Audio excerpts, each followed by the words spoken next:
Elgar is an interesting case for performers. I sense that musicians either hate it or love it. People who are perhaps keen about Stravinsky or Ravel probably will end up disliking Elgar because it's kind of the antithesis of the modern or the earlier 20th century school, and that his music really is so nostalgic, very Victorian, but I love it because maybe I'm sentimental, and the music can be very sentimental, but there is so much grandeur, and yet there's tenderness, a lot of love and passion all in there. It's not a stiff upper lip type of posture you expect from a typical Brit, but at the same time, you can tell there's a certain regal and very aristocratic quality about his music. And you may say that is stuffy music, sure, because it's not avant-garde. It's not at all in the forefront of musical styles. It's very retro. But if you can take all that into consideration, yet not think about it, and let the music come to you, Elgar, for me, is beautiful. And that's the other thing about Elgar's music. I think in the case of this piano quintet, it's not the type of music that will reach out and grab you. It's not the Schubert Death and Maiden Quartet or the Brahms Piano Quintet that will instantly get your attention. But it comes to you more gradually and perhaps slowly. And if you allow the music to envelop you and not expect to hear a memorable tune immediately, it's beautiful because the music will envelop you and you feel like you're like sitting in a very plush sofa and you're just there, you're not going to be feeling like you're sitting in the greatest sports car and it's going to, tear the road up. No, Elgar's music doesn't do that for you, but instead it's like a beautiful carriage ride through some of the most beautiful English countryside. That's the image I always have. Elgar lived in Malvern, the rolling hills, the green pasture, and Elgar saw that. And in a way, that tranquility permeates his music. That's the other quality about Elgar's music. It's very spacious. If you want dense music, you can look for it in Bartók or even Stravinsky, but not Elgar.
the Facade is really goofy and,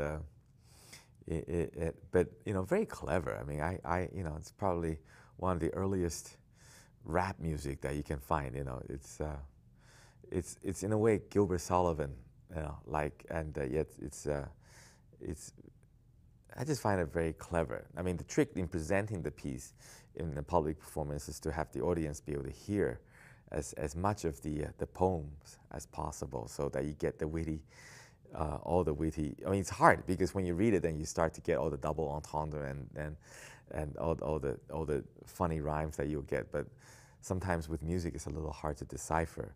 But you know, if you also hear the music alone, and there's an instrumental suite of Facade, no narration, and that's when you realize the music is very cleverly written too. Well, the instrumentation is very interesting, that it's very sparse, and maybe that's why it reminds one of l'histoire, you know, the trumpet and the flute maybe substituting for l'histoire's violin. I think Walton had to be very careful in the instrumentation not to drown out the human voice. And so I think he wrote very sparingly for the ensemble.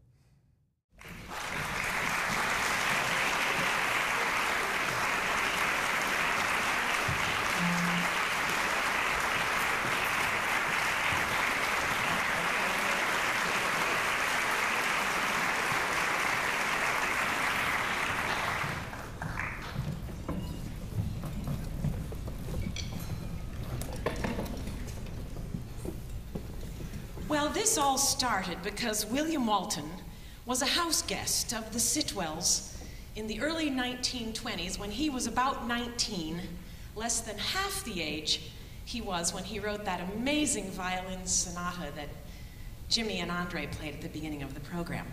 Edith and her brother Osbert Sitwell were landed gentry. In fact, Dame Edith Sitwell even had her own island off the coast of Britain. And when she died in 1964, at the age of 77, she was considered to be one of England's greatest poets. She described her Facade poems as this: abstract patterns in sound, experiments in rhythm and speed, the use of rhymes, assonances, dissonances in elaborate patterns. I would certainly say that on top of all of that being true, you will also find some social satire, certainly some mischievous caricatures, and definitely some sideswipes at romanticism. In any case, there is no arguing that she has a gift for inventive images. I would love to read for you a little bit of one of my favorite poems, which will go by so quickly in the show that you won't even know you've heard it. So here it is. Thetis wrote a treatise, noting wheat is silver like the sea. The lovely cheat is sweet as foam. Erotus notices that she will steal the wheat king's luggage, like Babel before the League of Nations grew. So Joe put the luggage and the label in the pocket of Flo, the kangaroo. I have no idea what that means, but it's fun, and it tastes good while you're saying it. In any case, in 1923, at the first performance of William Walton and Edith Sitwell's Facade, it was printed in the program Facade and Entertainment. The audience was definitely not entertained. Half of them got up and left in the middle, one of whom was Noel Coward. So how about that? Don't get any big ideas. You're not leaving in the middle of this. Because here's, in fact, this is a cool story.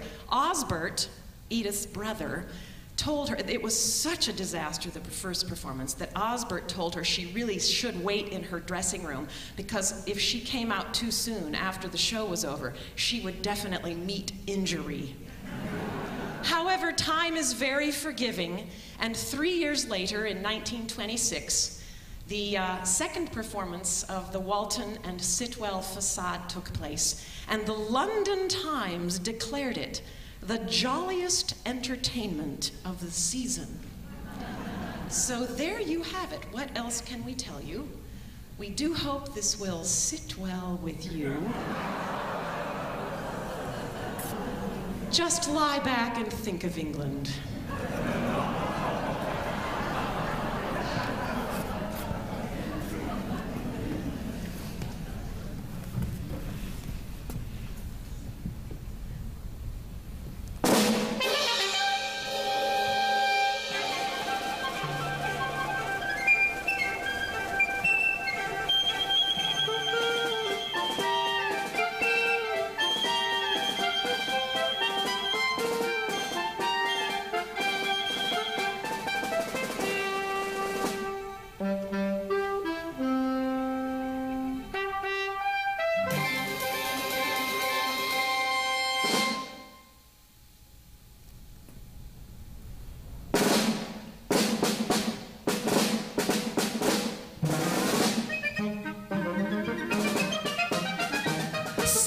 To the drum out of Babylon, hobby horses foam, the dumb sky rhinoceroses glum. Watch the courses of the breakers rocking horses, and with Gauss's Lady Venus on the settee of the horsehair sea, where Lord Tennyson and Laurels wrote a Gloria free. In a borealic iceberg came Victoria. She knew Prince Albert's tall memorial took the colors of the floreal, and the borealic iceberg floating on they see knew arisen Madame Venus, for whose sake from far came the vat and zebred emperor from Zanzibar, where like golden bouquets lay far Asia, Africa, Cathay all laid before the shady lady what if I broid Shah.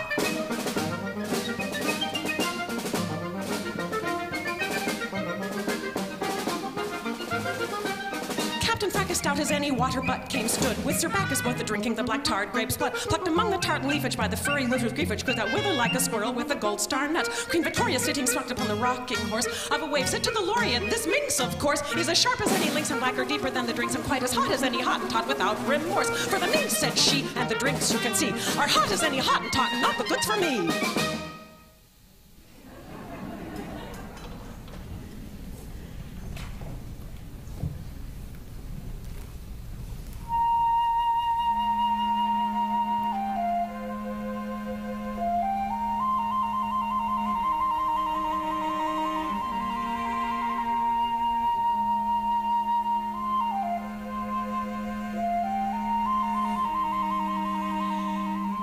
In the early springtime, after their tea, through the young fields of the springing bohea, Jemima, Jocasta, Dinah, and Deb walked with their father, Sir Joshua Jebb, an admiral red, whose only notion, a butterfly poised on a pigtailed ocean, is of the peruqued sea, whose swell breaks on the flowerless rocks of hell.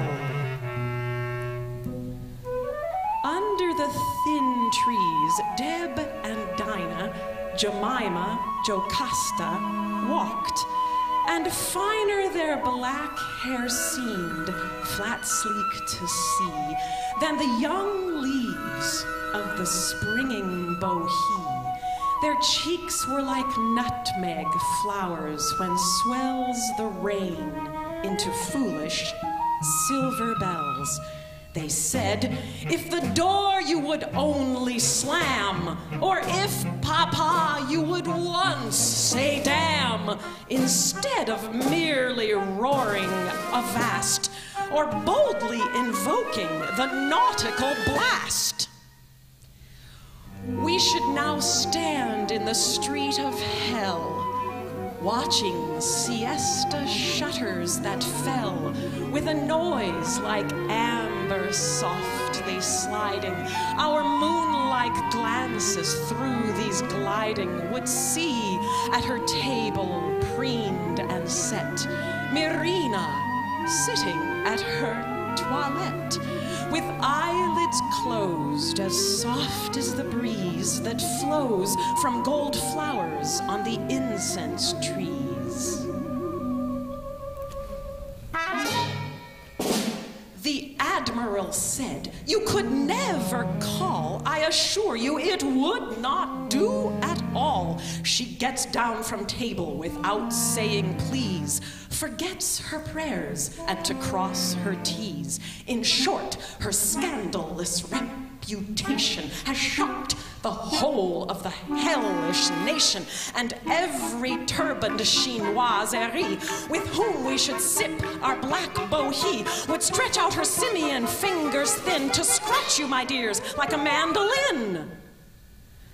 For hell is just as properly proper as Greenwich, or as Bath, or Joppa.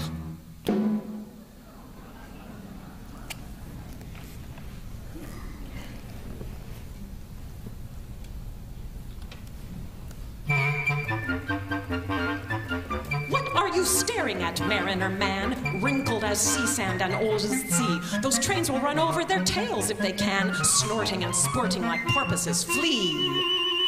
The burly, the whirligig wheels of the train, as round as the world and as large again, running half the way over to Babylon, down through fields of clover to gay Troy town, a puffing their smoke as gray as the curl on my forehead, as wrinkled as sands of the sea. But what can that matter to you, my girl, and what can that matter to me?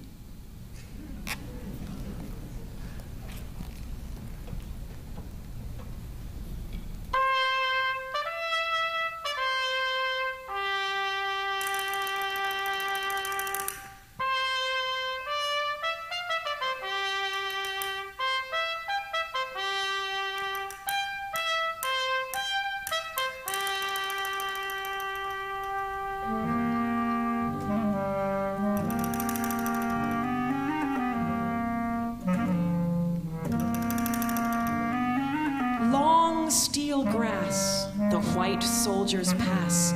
The light is braying like an ass. See the tall Spanish jade with hair black as nightshade, worn as a cockade. Flee!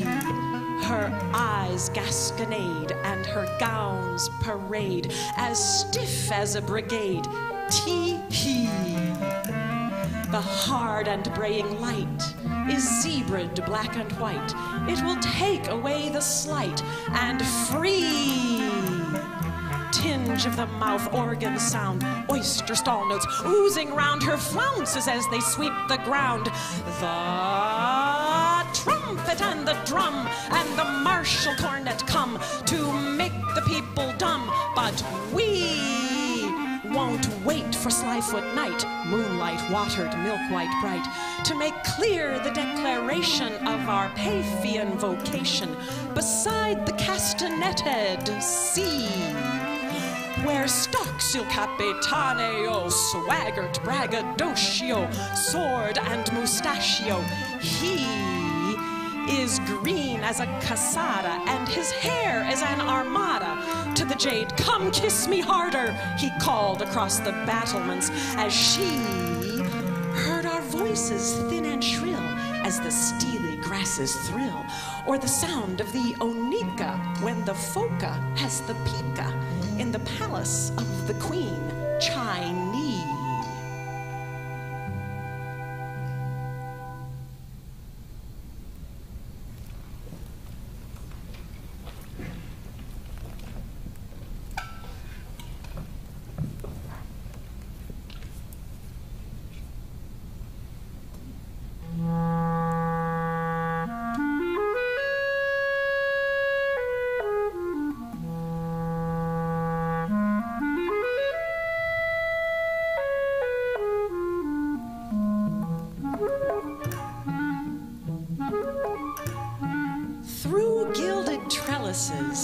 Of the heat, Dolores, Inez, Manuncha, Isabel, Lucha, mock time that flies.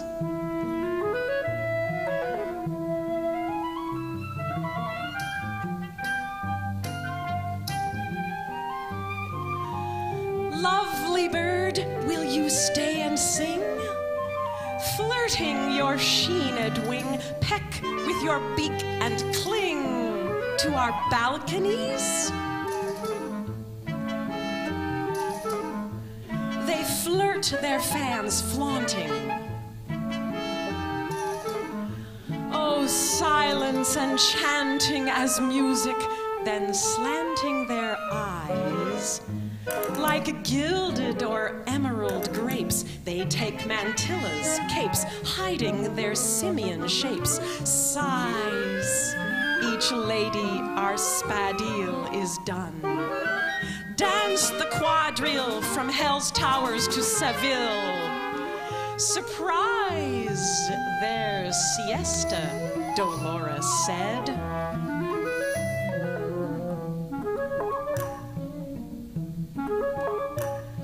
Through gilded trellises of the heat, spangles pelt down through the tangles of bellflowers. Each dangles her castanets.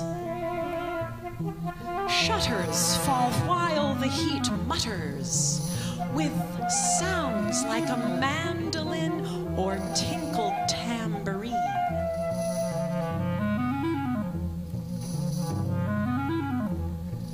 Ladies, time dies.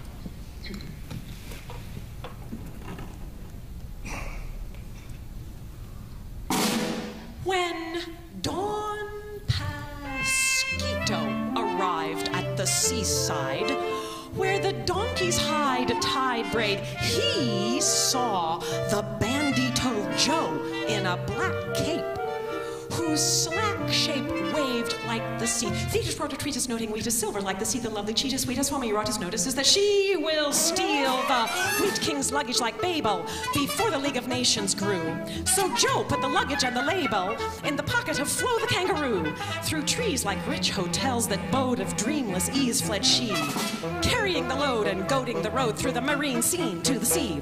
Don Pasquito to the road is eloping with your luggage, though heavy and large. You must follow and leave your moping, bride to my guidance and charge. When Don Pasquito returned from the road's end, where vanilla-colored ladies ride, from Sevilla his mantilla'd bride and young friend were forgetting their mentor and guide. For the lady and her friend from Le Touquet, in the very shady trees upon the sand, were plucking a white satin bouquet of foam, while the sand's brassy band blared in the wind. Don Pasquito hid where the leaves drip with sweet, but a word stung him like a mosquito. For what they hear, they repeat.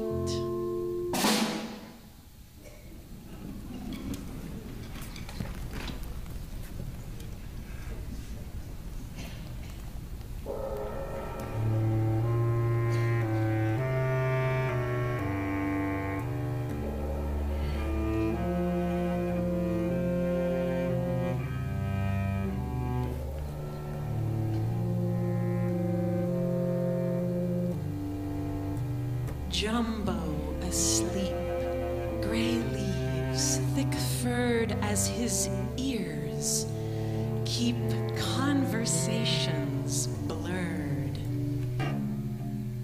Thicker than hide is the trumpeting water. Don Pasquito's bride and his youngest daughter watch the leaves elephantine gray. What is it grieves in the torrid day? Is it the animal world that snores harsh and inimical in sleepy pores?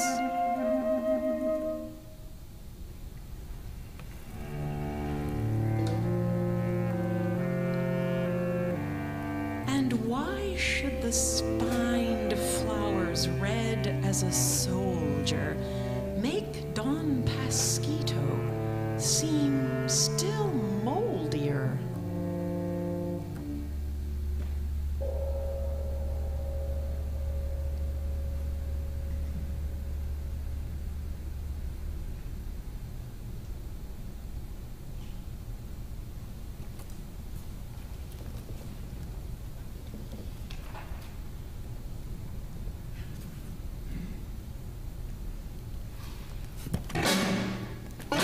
In a room of the palace, black Mrs. Behemoth gave way to wrath and the wildest malice.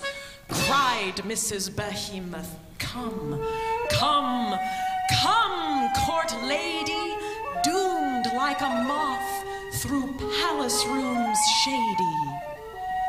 The candle flame seemed a yellow pompion, sharp as a scorpion. Nobody came. Only a bugbear, air unkind, that Budford papoose, the young spring wind, blew out the candle. Where is it gone? To flat Coromandel, rolling on.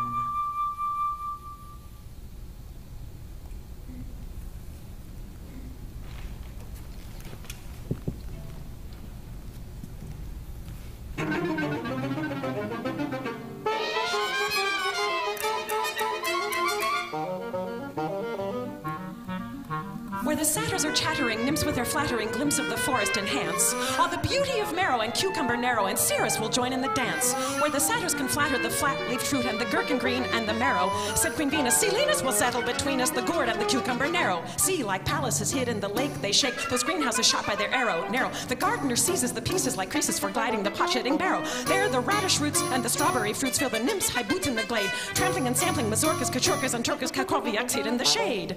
Where in the haycocks the country nymphs gay flocks their gowns that are looped over bright yellow petticoats, gaithers of leather and pheasant's tail feathers and straw hats bewildering many a leathern bat. There the hay make cowers and wines and showers the dew in the dogskin bright flowers. Pumpkin and marrow and cucumber narrow have grown through the spangled June hours. Melons as dark as the capes have for their fountain waves, thick as gold honey and wrinkled as dark as pant-oral Selenius, yet youthful as Venus, as gourds at the wrinkles figs whence all the jewels ran. Said Queen Venus, Silenus will settle between us the nymphs' disobedience forestall. With my bow and my quiver each fresh evil liver, for I don't understand it at all.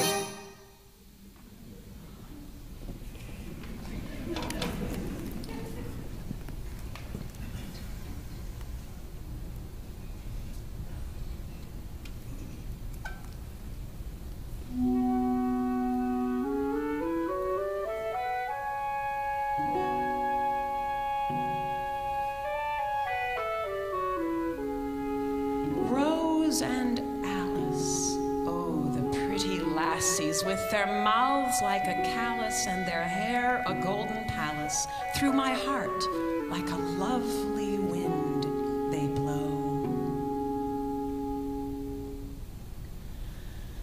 Though I am black and not comely, though I am black as the darkest trees, I have swarms of gold that will fly like honeybees. By the rivers of the sun I will feed my words until they skip like those fleeced lambs, the waterfalls and the river's horned rams.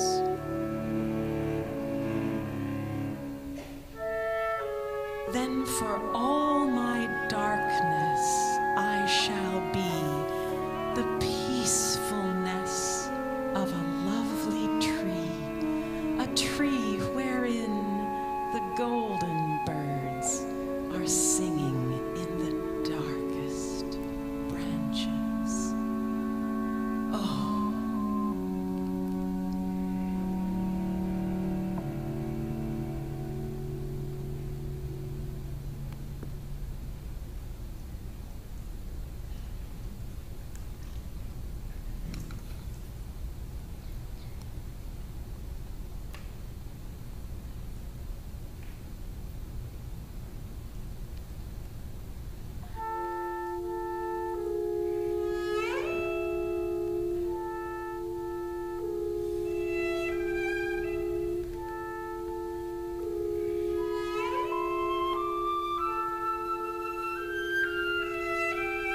Across the flat and the pastel snow, two people go.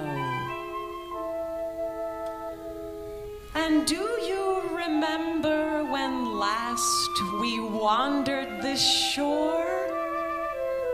Ah, no, for it is cold-hearted December.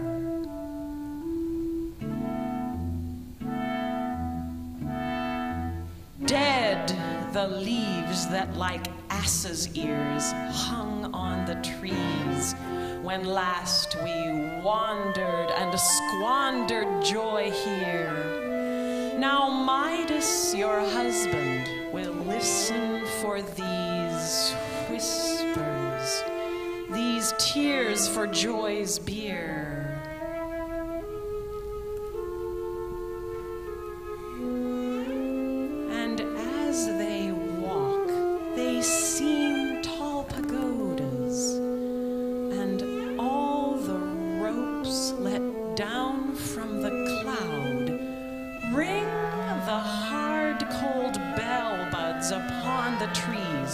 Codas of overtones, ecstasies, groan for love's shroud.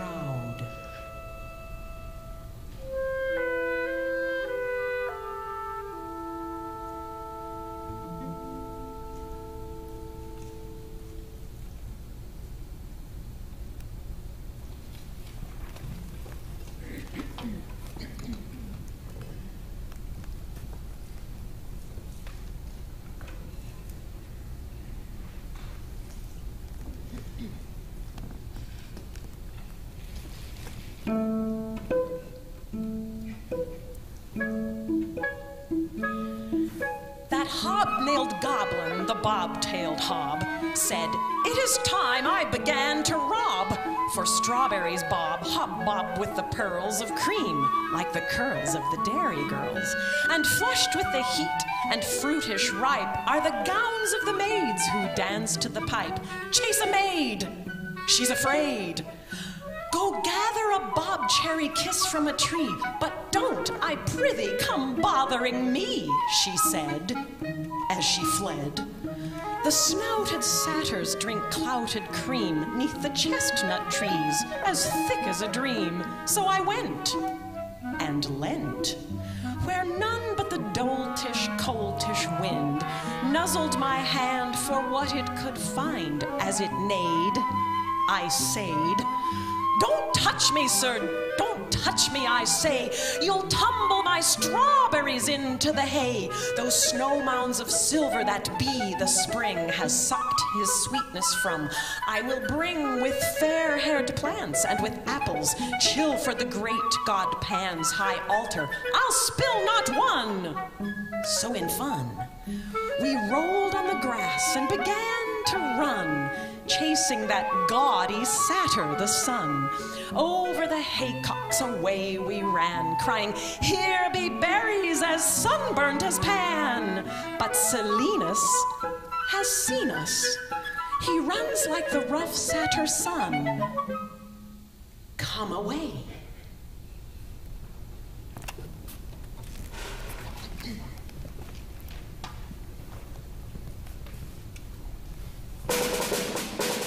Tra-la-la-la-la-la-la-la-la. See me dance the polka, said Mr. Wag like a bear, with my top hat and my whiskers that tra-la-la-la-trap the fair. Where the waves sing chiming haycocks, I dance the polka. There stand Venus, children in their gray frocks, maroon and marine, and stare to see me fire my pistol through the distance blue as my coat. Like Wellington, Byron, the Marquis of Bristol, busby grapefruits float.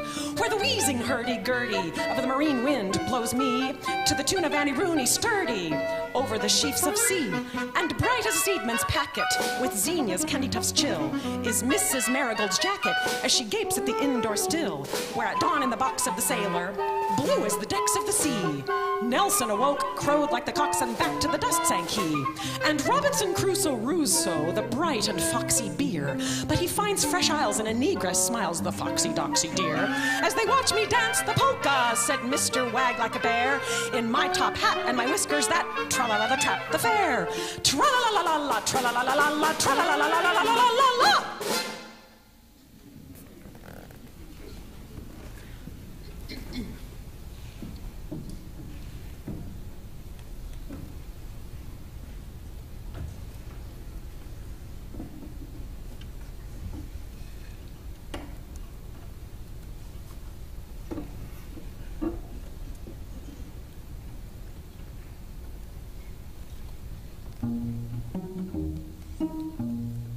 cried the navy blue ghost of Mr. Belaker, the Allegro Negro cocktail shaker. Why did the cock crow? Why am I lost down the endless road to infinity tossed? The tropical leaves are whispering white as water. I race the wind in my flight down the promenade, edging the far-off sand. Is the foam of the sirens metropole and grand. As I raced through the leaves as white as water, my ghost flowed over a nursemaid, caught her, and there I saw the long grass weep where the guinea fowl plumaged houses sleep, and the sweet ring doves of curded milk watch the infanta's gown of silk in the ghost room tall where the governante whispers slyly, fading andante.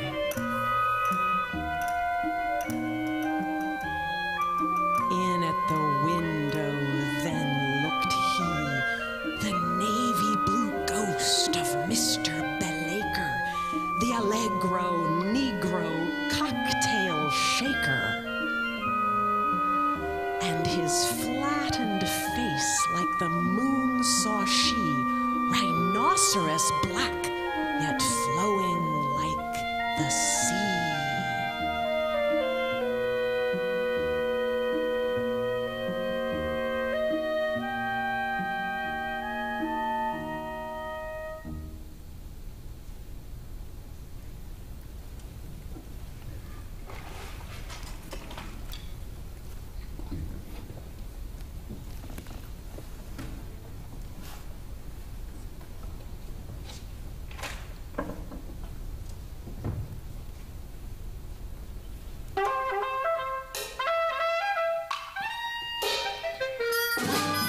Something lies beyond the scene, the ombre de sheen, marine, obscene horizon.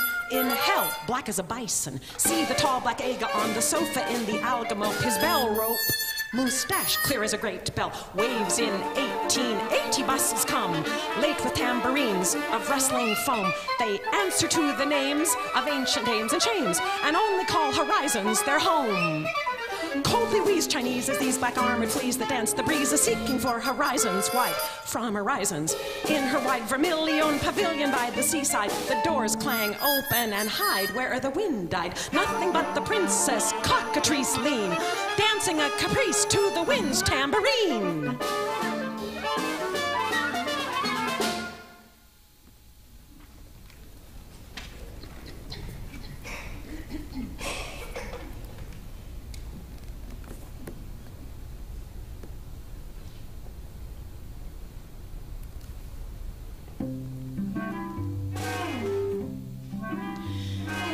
Daisy and Lily, lazy and silly, walk by the shore of the wan, grassy sea, talking once more neath a swan-bosomed tree.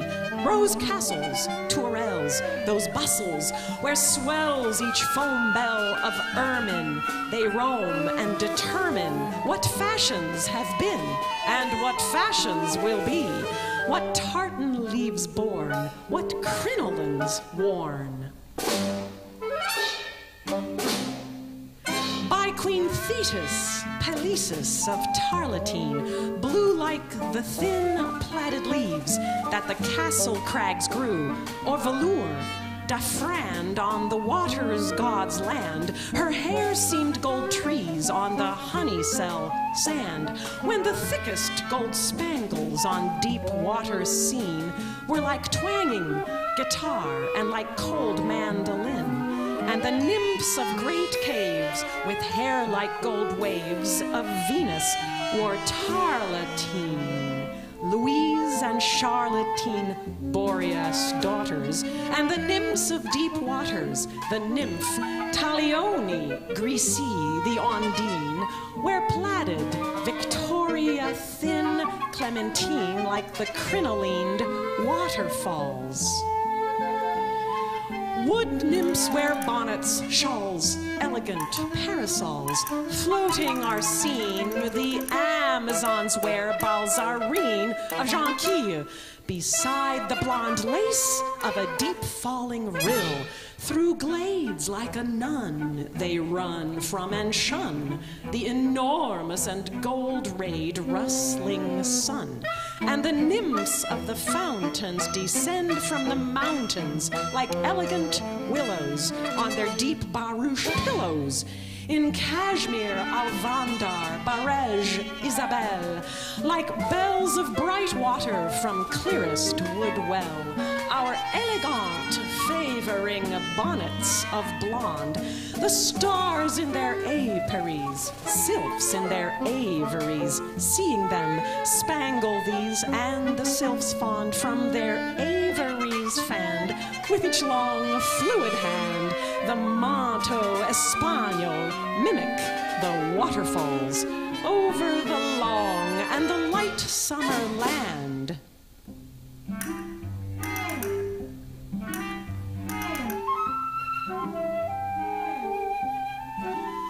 So Daisy and Lily, lazy and silly, walk by the shore of the wan grassy sea, talking once more neath a swan-bosomed tree. Rose castles, tourelles, those bustles, morels of the shade in their train follow. Ladies, how vain, hollow. Gone is the sweet swallow. Gone Philomel.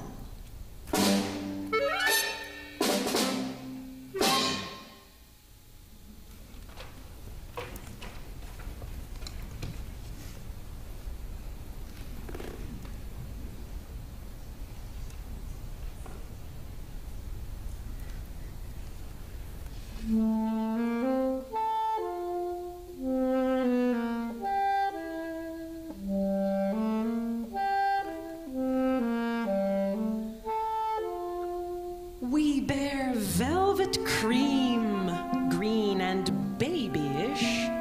Small leaves seem each stream, horses' tails that swish, and the chimes remind us of sweet birds singing like the jangling bells on rose trees ringing. Man must say farewells to parents now, and to William Tell and Mrs. Cow. Man must say farewells to storks and bets, and to roses, bells, and statuettes, forests white and black, in spring are blue with forget-me-nots, and to lovers true, still the sweet bird begs and tries to cozen them. Buy angels' eggs, sold by the dozen. Gone are clouds like inns on the garden's brinks, and the mountain dins.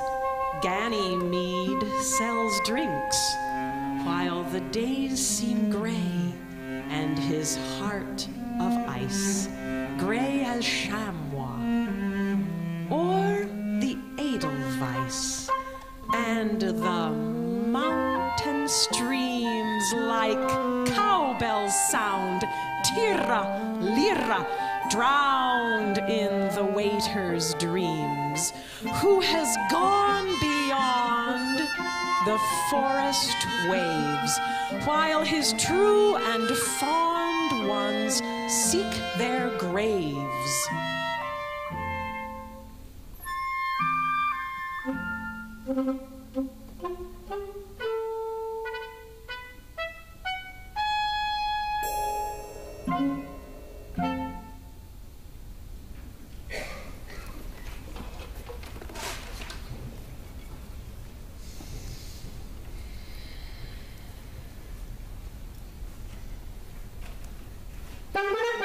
Do not take a bath in Jordan, Gordon, on the holy Sabbath, on the peaceful day, said the huntsman, playing on his old bagpipe. Boring to death the pheasant and the snipe, boring the ptarmigan and drews for fun, boring them worse than a 9-bore gun, till the flaxen leaves where the prunes are ripe heard the tartan wind a droning through the pipe, and they heard Macpherson say, where do the waves go? What hotels hide their bustles and their gay ombrelles? And would there be room? Would there be room? Would there be room for me? There is a hotel at Ostend, cold as the wind, without an end, haunted by ghostly poor relations of Bostonian conversations like bagpipes rotting through the walls. And there the pearl ropes fall like shawls with a noise like marine waterfalls. And another little drink wouldn't do us any harm, pierces through the sabbatical calm, and that is the place for me. So do not take a bath in Jordan, Gordon, on the holy Sabbath, on the peaceful day, or you'll never go to heaven, Gordon Macpherson. And speaking purely as a private person, that is the place, that is the place, that is the place for me.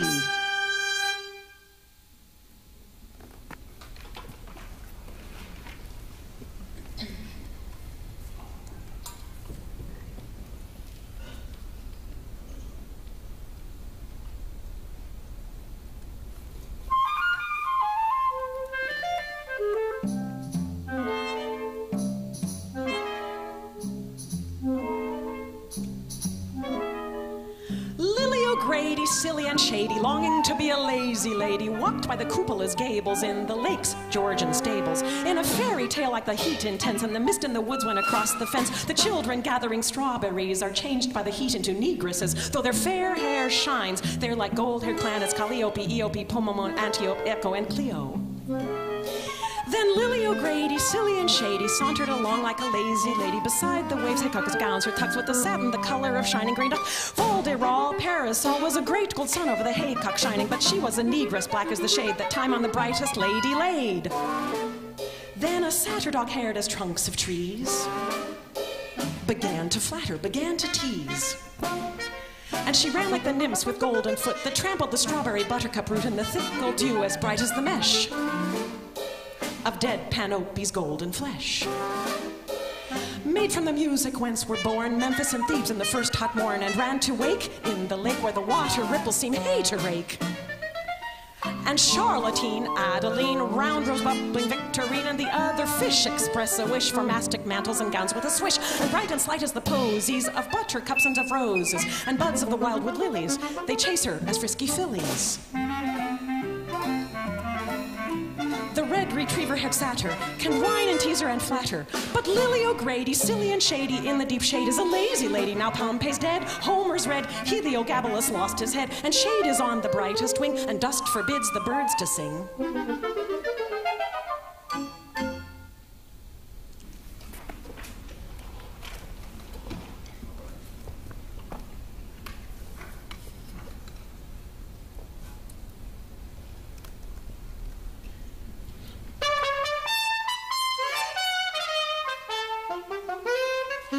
Sir Falk, tall as a stork, before the honeyed fruits of dawn were ripe, would walk and stalk with a gun the raynard-colored sun among the pheasant-feathered corn, and unicorn has torn forlorn the smock-faced sheep. Sit and sleep, periwigged as William and Mary weep. Sally, Mary, Matty, what's the matter? Why cry?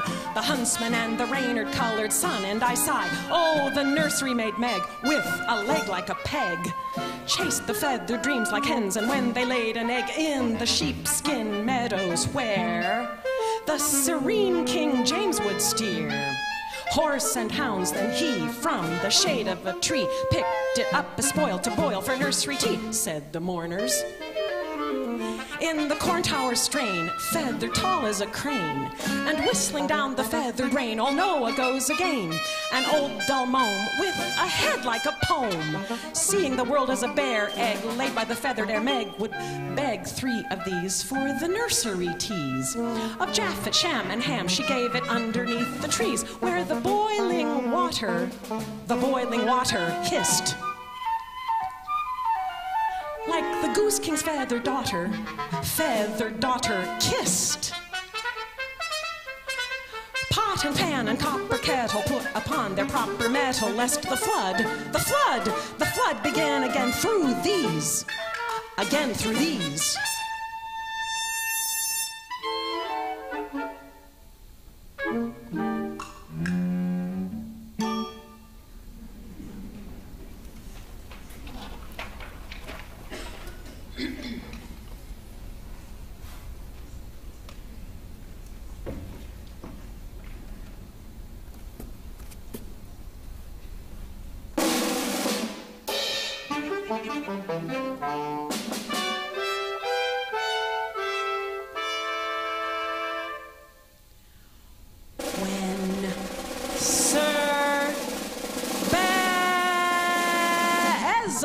Called for his syllabub in the hotel in hell, where Proserpine first fell. Blue as the gendarmerie were the waves of the sea, rocking and shocking the barmaid.